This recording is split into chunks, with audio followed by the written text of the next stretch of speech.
GM রান্নাবান্নায় আপনাদের সকলকে স্বাগত। এই গরমের জন্য আর কোনো কিছু রান্না করা যাচ্ছে না। এইবার করব এক তরকারি ভাত, সঙ্গে দিয়ে দিলাম কিছুটা চিনেবাদাম।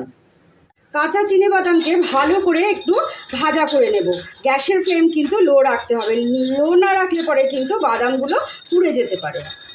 বাদামটা কিন্তু আমাদের ভাজা হয়ে গেছে। যখন বাদাম থেকে পুটপাট আওয়াজ করবে তখন মনে করবেন বাদামটা ভাজা হয়ে গেছে। বাদামটাকে এবার নামিয়ে রাখছি। ওই কড়াইতেই কিন্তু 1 চামচ মতন তেল দিয়ে দিলাম, আর তেল দিয়ে 4টি শুকনো লঙ্কা দিয়ে দিলাম। দিয়ে দিলাম খানিকটা কালো জিরে। গ্যাসের ফ্লেম কিন্তু লো রেখে দিয়ে দিলাম বেশ খানিকটা রসুনের কোয়া।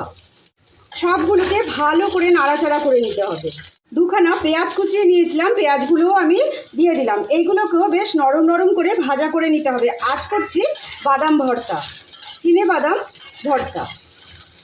সামান্য একটু লবণ দিয়ে দিলাম। পেঁয়াজটা কিন্তু নরম হয়ে গেছে। এই পর্যায়ে আমরা পেঁয়াজটাকে নামিয়ে নেব, বেশি কিন্তু লাল করব না।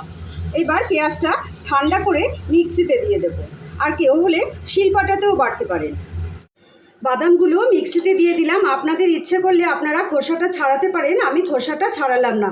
এর ওপরে আমি পেঁয়াজ আর এই লঙ্কা রসুনটা দিয়ে দিলাম।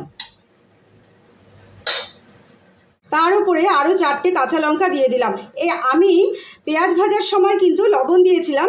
যখন নাকি এটা পেস্ট করা হয়ে যাবে তখন একটু লবণটা টেস্ট করতে হবে। ওপর দিয়ে সর্ষের তেল দিয়ে দিলাম। এই বাদাম বাটার কিন্তু দুর্দান্ত টেস্ট। একবার যদি খান তাহলে কিন্তু বারবার বানাতে চাইবেন। একবার শুধু খেয়ে দেখবেন আর আমাকে কমেন্ট করে জানাবেন যে কেমন লাগলো এই রেসিপিটা।